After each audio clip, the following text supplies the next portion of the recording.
श्री शिवाय नमस्तु भयम। दोस्तों, जैसा कि आप सभी लोग जानते हैं कि 8 मार्च 2026 यानी रविवार को पड़ रही है चैत्र महीने की शुक्ल पक्ष पंचमी तिथि, जो बहुत ही खास है। और दोस्तों, ये वो तिथि है जो कि चैत्र महीने में रविवार को पड़ रही है। दोस्तों, इसी दिन किया जाने वाला पंडित जी द्वारा बताया गया एक लाल फूल और एक सफेद फूल वाले उपाय आप लोगों को जरूर करना चाहिए, क्योंकि दोस्तों ये एक ऐसा उपाय है जो कि हर दिन नहीं किया जाता। चैत्र महीने में जो रविवार की पंचमी तिथि आती है उसी दिन किया जाता है।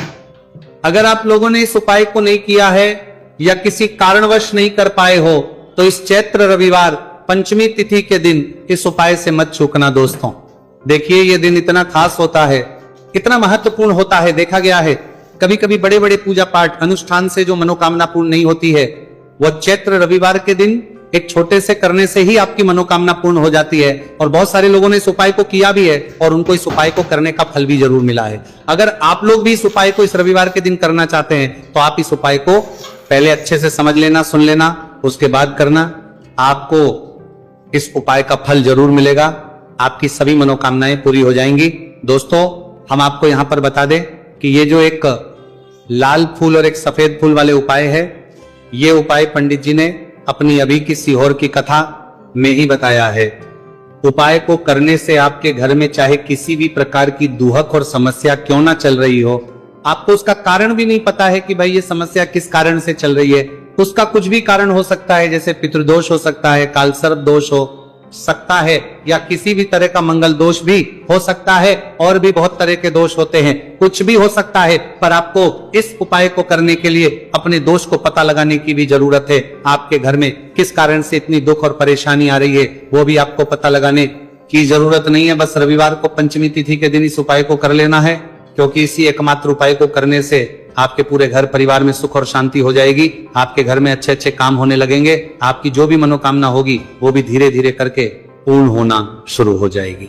अब हम समझते हैं इस एक लाल फूल और एक सफेद फूल वाले उपाय को आपको करना कैसे है, किसको करना है, किस करना है और कैसे करना है। देखो, उपाय बिल्कुल आसान है, बस समझने वाली बात है। ध्यान से समझिए, उसके बाद ही आप लोग जो है इस उपाय को जरूर कीजिएगा। सबसे पहली चीज हम लोग ये समझते हैं कि इस एक लाल फूल और एक सफेद फूल वाले उपाय को इस आने वाली रविवार पंचमी तिथि के दिन किसको करना है। तो देखिए, इस उपाय को घर के सभी सदस्यों को करने की बिल्कुल भी जरूरत नहीं है। घर में से कोई एक मुख्य बड़ा सदस्य इस उपाय को करेगा तो उस घर परिवार के सभी सदस्यों को इस उपाय को करने का फल मिल जाएगा। पर वो बड़ा सदस्य कौन होगा, कौन व्यक्ति इस उपाय को करेगा, तो यहां पर देखिए हम आपको बता दें, घर की जो बड़ी माताएं बहनें होंगी, घर की बड़ी माताओं बहनों में से कोई भी एक माता बहन इस वाले उपाय को कर सकती है अपने पूरे घर परिवार के लिए। घर में सभी सदस्यों को इस उपाय को करने की जरूरत नहीं है, मात्र घर की जो माताएं बहनें हैं उनमें से कोई भी एक माता बहन इस वाले उपाय को करेगी तो उसके घर परिवार के पूरे सदस्यों को इस उपाय का फल मिलेगा। अगर किसी कारणवश माताएं बहनें घर में उपस्थित ना हो या वो इस उपाय को ना कर रही हो, कुछ दिक्कत हो, तो भाई उस जगह पर फिर घर का कोई बड़ा व्यक्ति भी इस उपाय को कर सकता है। माताओं बहनों के कहने का मतलब यह था कि माताएं बहनें घर की लक्ष्मी होती है। जब घर की लक्ष्मी कोई उपाय करती है तो निश्चित ही भगवान शिव जी जल्दी प्रसन्न होते हैं और उपाय का फल में बहुत जल्दी और बहुत बड़ा करके भी यहां पर देते हैं। तो आप लोग ये बात समझ गए होंगे। अब हम ये बात समझते हैं कि इस वाले उपाय को हमें करना किस समय है। एक लाल फूल और एक सफेद फूल वाले उपाय को हमें पंचमी तिथि के दिन करना किस समय है। तो देखिए, इस उपाय को करने का जो समय है, सुबह का समय भी है और शाम का समय भी है। अब देखिए, यहां पर हम मुख्य रूप से सुबह का समय नहीं बोलेंगे, क्योंकि देखिए ये जो पंचमी तिथि है और आप सभी लोग जानते हैं रविवार पंचमी तिथि के दिन का प्रदोष काल का मतलब शाम का जो समय होता है ना, इस दिन भगवान शिव जी का सबसे प्रिय दिन होता है। तो आप लोग इसे एक लाल फूल एक सफेद फूल वाले उपाय को सुबह के समय भी कर सकते हो और शाम के समय प्रदोष काल में भी कर सकते हो। सुबह के समय अगर कर रहे हो तो 10 या फिर 11 बजे तक भी अगर उपाय करोगे तो भी आपको उपाय का फल मिलेगा। वही अगर शाम के समय कर रहे हो तो इस दिन जरूर शाम के समय का ध्यान रखना कि शाम के 6 बजे से लेकर 7 बजे के बीच में अगर आप इस उपाय को कर सकते हो तो बिल्कुल कर लेना, पूरी कोशिश करना। पर अगर किसी कारणवश इस समय के बीच में ना कर पाओ तो रात 8 बजे तक भी अगर आप उपाय को करोगे तो आपको उपाय का फल जरूर मिलेगा।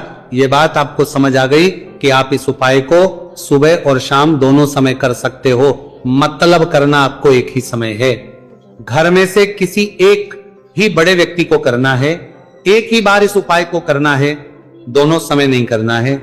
आपको जो समय अच्छा लगे आप उस समय पर इस वाले उपाय को कर सकते हैं। तो चलिए जानते हैं इन विशेष उपायों के बारे में। लेकिन उससे पहले जो भी मेरे भाई मेरी प्यारी बहनें आज चैनल पर पहली बार आए हैं या मेरी आवाज आज पहली बार सुन रहे हैं, अगर आप भी महादेव के सच्चे भक्त हैं तो वीडियो को लाइक और चैनल को सब्सक्राइब जरूर कर लें और कमेंट बॉक्स में लिखें हर हर महादेव देखो। अब सबसे पहली बात आती है कि इस उपाय को हमें करना किस लिए है। जैसा कि हमने अभी आपसे बोला कि इस उपाय को करने के बाद आपके जीवन में बहुत सारी खुशियां आएंगी, आपकी मनोकामनाएं पूर्ण होंगी, आपकी धन की समस्या दूर होगी, आपकी पैसों की समस्या दूर होगी।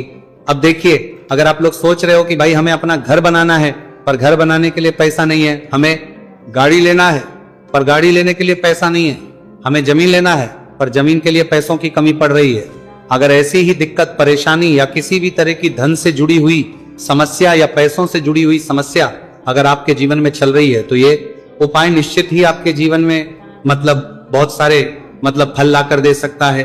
इसीलिए अगर आपके घर में बहुत ज्यादा दिक्कत समस्या परेशानी चल रही है, धन से जुड़ी हुई पैसों से जुड़ी हुई धन की बहुत ज्यादा कमी आ रही है, पैसों की आवक नहीं हो रही है, भाई आप लोगों को इस वाले उपाय को जरूर करना चाहिए। घर में से किसी एक भी बेबे व्यक्ति को अब इस उपाय में करना क्या है वो सबसे पहले हम लोग जान लेते हैं। उपाय की सामग्री हम लोग सबसे पहले जानते हैं कि इस उपाय में किस किस चीज की आवश्यकता पड़ेगी। तो देखिए, उपाय का नाम तो एक लाल फूल और एक सफेद फूल वाला उपाय है, पर इस उपाय में कुल मिलाकर 4 सामग्री हमें लगने वाली, जो कि पंडित जी ने खुद सीहोर वाली कथा में बताया है, और जो हम आपको उपाय बताते हैं वो पंडित जी द्वारा बताए गए होते हैं, अलग से हम कुछ भी नहीं बताते हैं। तो यहां पर हम लोग समझते हैं कि इस उपाय की सामग्री क्या है। तो देखो, उपाय की जो सामग्री है वो 4 सामग्री है, जिसमें से सबसे पहली सामग्री है एक बेलपत्र। देखो, बेलपत्र क्या होती है? बेलपत्र जो शिव की शिवलिंग पर चढ़ती है। दूसरी चीज है एक शमी पत्र, शमीप्र शिवलिंग पर ही चढ़ता है। तीसरी चीज है दोस्तों एक लाल फूल, उपाय का नाम है। तो एक यहां पर आपको लाल फूल लेना है। अब ये लाल फूल कौन सा लेना है? देखो, शिवलिंग के ऊपर जो लाल फूल चढ़ता हो उनमें से कोई भी एक लाल फूल पसंद कर लेना और वो कहीं से तोड़कर या कहीं से खरीद कर लेकर आना और उस लाल फूल को उपाय में प्रयोग कर लेना। उसके बाद में एक सफेद फूल का विशेष रूप से ध्यान रखना, जो सफेद फूल शिवलिंग पर चढ़ता हो सिर्फ वही सफेद फूल लेकर आना, इसके अलावा कुछ मत लेकर आना, लेकिन केतकी का मत लेना। तो एक एक मात्रा में ही आपको ये चारों सामग्री चाहिए, एक बेलपत्र, एक शमी पत्र, एक लाल फूल और एक सफेद फूल। ये चारों सामग्री आप लोग तैयार करके रख लें। प्रदोष काल में या सुबह के समय जब भी आप इस उपाय को कर रहे हैं, जैसे ही आपके उपाय की सामग्री तैयार हो जाती है, तो क्या हम सीधा उपाय को करने के लिए इन चारों सामग्री को उपाय करने के लिए जा सकते हैं? नहीं। तो यहां पर आपको इस बात का ध्यान रखना है कि हम भगवान शिव जी को प्रसन्न करने के लिए तो जा रहे हैं, हम अपनी मनोकामना को पूर्ण करवाने के लिए तो जा रहे हैं, पर हमें यह दर्शाना बिल्कुल भी नहीं है कि हम सिर्फ अपने फायदे के लिए भगवान शिव जी के मंदिर में आए हैं। इसीलिए हम इस उपाय को करने के साथ साथ में भगवान शिव जी की पूजन अर्चना के लिए कुछ सामग्री भी जरूर लेकर जाएंगे। जैसे कि सुबह समय अगर आप उपाय को कर रहे हो, इस एक लाल फूल और एक सफेद फूल वाले उपाय को, तो भाई सुबह के समय आपको 1 लोटा जल लेकर जाना है। जो लोग प्रतिदिन शिव जी के मंदिर जाते हैं, पूजन अर्चना करते हैं, जल चढ़ाते हैं, फूल बेल पत्र सब कुछ चढ़ाते हैं, भाई वो अपनी पूजन अर्चना वैसी की वैसी ही करना। बाकी जो सिर्फ उपाय को करने के लिए जा रहा है, जो कुछ भी लेकर नहीं जा रहा है, उसे कम से कम 1 लोटा जल अपने घर से भर कर लेकर जाना। अगर आप उपाय को कर रहे हो, है ना, क्योंकि इस वाले उपाय को आप भगवान शिव जी की पूजन अर्चना करने के बाद ही करना। वहीं अगर बात करें शाम के समय की, अगर कोई व्यक्ति शाम के समय प्रदोष काल में इस वाले उपाय को कर रहा है, तो भाई आपको मात्र एक घी का दीपक तैयार करना है। यह बात हम हमेशा बोलते हैं, शाम के समय प्रदोष काल में कोई कर रहे हो ना, तो दीपक का विशेष महत्व होता है। रविवार, पंचमी तिथि दिन का प्रदोष काल में जो भी व्यक्ति दीपक जलाता है ना, भगवान शिव जी के मंदिर में भाई उसके जीवन से सारी दुख और परेशानियां भी दूर होती है। तो भाई इस दिन दीपक का विशेष रूप से ध्यान रखना आप लोग। अगर आप इस उपाय को शाम के समय प्रदोष काल में कर रहे हो, है ना, ये जो दीपक आप लोगे ये आटे का लोगे। जो आटा आप गूंद दोगे उसके अंदर कुछ भी मत डालना, मात्र साधा आटा लगाकर उसे तैयार कर लेना और एक मीडियम साइज का दीपक तैयार कर लेना। दीपक ना ज्यादा छोटा हो ना ज्यादा बड़ा हो, है ना। उसके बाद में दीपक आपका तैयार हो जाए तो इसके अंदर जो बत्ती रखोगे वो गोल बत्ती रखोगे। देखो गोल बत्ती भी दो तरह की होगी, एक बाजार की और एक घर वाली। तो कोशिश करना अपने घर में जो रुई रखी हुई है उस रुई से आप लोग एक गोल बत्ती अपने ही हाथों से बनाओ। उपाय का फल अच्छा मिलता है। भगवान शिव जी जल्दी प्रसन्न होते हैं। जब हम किसी भी उपाय को अपने हाथों से परिश्रम करके तैयार करते हैं तो आपको उस दीपक के अंदर एक गोल बत्ती रख देनी है। इसके अंदर जो चीज आप लोग डालोगे वो डालोगे शुद्ध देसी गाय का घी। इस बात का विशेष रूप से ध्यान रखना, शुद्ध देसी गाय का घी ही डालना है, तेल वगैरह नहीं। आज के दिन तो मत डालना, रविवार पंचमी तिथि के दिन, क्योंकि भगवान शिव जी का सबसे प्रिय दिन और प्रिय समय पर हम लोग इस वाले उपाय को कर रहे हैं। तो थोड़ा सा शुद्ध गाय का घी इतना डालना कि वो दीपक कुछ समय तक चल सके। ना बाजार वाला मिलावटी घी डालना, ना भैंस का घी डालना, शुद्ध देसी गाय का घी। आपको ढूंढने में थोड़ी मतलब मेहनत लगेगी और महंगा भी मिलेगा, पर गाय के घी से भगवान शिव जी प्रसन्न होते हैं और उसी शुद्ध देसी गाय के घी से घर में बरकत भी बनी रहती है और हमारे घर में सुख शांति भी बनी रहती है। इसलिए शुद्ध देसी गाय का घी अपने घर में हमेशा रखा करो। वो भगवान शिव जी के कार्यों में भी उपयोग में आता है और उपायों में भी हम लोग प्रयोग कर सकते हैं। तो यहाँ पर आपकी सारी तैयारियां हो, बड़े आर्घ्य की सरकारी तैयारियां हो चुकी है। उपाय को करते समय शुद्धता का विशेष रूप से ध्यान रखिएगा। सुबह कर रहे हो तो भाई सुबह तो आपको स्नान करना ही करना है, बाकी शाम को कर रहे हो तो शाम को मात्र हाथ मुंह धोकर भी आप लोग इस वाले उपाय को कर सकते हो। कोई दिक्कत वाली बात नहीं है भाई। उपाय की पूरी सामग्री तैयार कर और पूजन सामग्री लेकर आपको भगवान शिव जी के मंदिर पहुंचना है, जो आपके घर के पास में हो, जहां पर शिवलिंग विराजित हो, शिवालय हो, वहां पर आप लोगों को पहुंचना है। और जैसे ही आप भगवान शिव जी के मंदिर में पहुंचते हो वहां पर जाकर ही उपाय शुरू नहीं करना है। पहले आपको भगवान शिव जी की पूजन अर्चना करना है। पूजन अर्चना कैसे करोगे? सुबह के समय गए हो तो एक लोटा जल वगैरह जो भी पूजन सामग्री लेकर गए हो, उससे पहले पूजन सामग्री आप लोग मतलब पूजन भगवान शिव जी की कर लो। जो व्यक्ति सिर्फ एक लोटा जल लेकर गए वो शिव जी के शिवलिंग पर मात्र एक लोटा जल एक धारा से धीरे धीरे करके चढ़ा लो। अपनी पूजन अर्चना आप लोग जो है पूरी कर लो पहले। उसी के बाद अगर आप शाम के समय कर रहे हो तो पहले जाकर बैठना है भगवान शिव जी के शिवलिंग के पास में। आप जो दीपक तैयार करके लेकर आए हो उस दीपक को पहले जलाना है। ये जो दीपक आप लोग जलाओगे ना, ये किसी और की माचिस से मत जला, अपनी ही माचिस अपने ही घर से लेकर आना और इस दीपक को अपने ही माचिस से जलाना। अगर आपने मंदिर की माचिस या किसी और की माचिस ले ली, इस उपाय को करने में इस उपाय का फल उस व्यक्ति को भी बहुत मिल जाएगा। इस बात का ध्यान रखना। अपने घर से अपनी ही माचिस लेकर जाना और इस दीपक को जलाना। दीपक को जलाने के बाद भगवान शिव जी की शिवलिंग के पास में रख देना। शिवलिंग के इतना पास में मत रखना कि शिव जी को आंच लगे, थोड़ी सी दूरी बनाकर ही जो है इस दीपक को शिवलिंग के पास में आप लोग रख दीजिएगा। अब जैसे ही आपकी पूजन अर्चना हो जाती है भगवान शिव जी के शिवलिंग के सामने या आसपास कहीं पर भी बैठ जाइए उपाय को करने के लिए। और उपाय को करने से पहले आप लोग अपनी वो चारों पूजन सामग्री निकाल लीजिए। उपाय की जो सामग्री है वो निकाल लीजिए और भगवान शिव जी के शिवलिंग के ऊपर एक माता अशोक सुंदरी जी का स्थान देख लीजिए। माता सुंदर जी का जो स्थान होता है वो जलाधारी के ऊपर होता है। जलाधारी के बिल्कुल बीचों बीच में होता है। आप लोगों ने देखा भी होगा शिवलिंग की जलाधारी होती है। जलाधारी के बिल्कुल बीचों बीच का जो स्थान होगा वो माता अशोक सुंदर जी का स्थान होगा, क्योंकि यहीं पर हमें ये जो है उपाय को करना है। सबसे पहली चीज अब हम उपाय को करना शुरू करते हैं।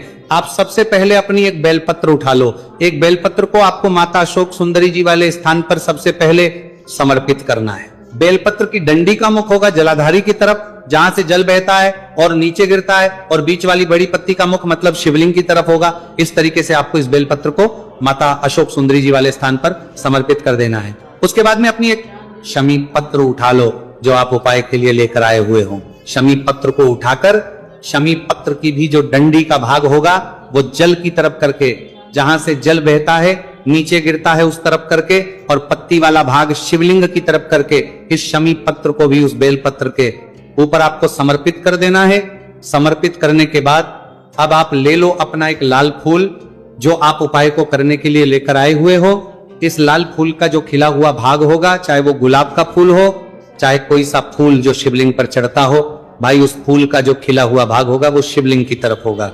बाकी जो पीछे का भाग होगा फूल का, वो जलाधारी की तरफ, जहां से जल बहता है नीचे गिरता है उस तरफ होगा। और आखिरी में आपका जो एक सफेद फूल बचा हुआ है, इस सफेद फूल को भी आपको लेना है, और सफेद फूल का जो खिला हुआ भाग होगा वो शिवलिंग की तरफ होगा, जहां पर शिवलिंग रखा हुआ है उस तरफ होगा, और डंडी का भाग जलाधारी के पीछे की तरफ हो जाएगा।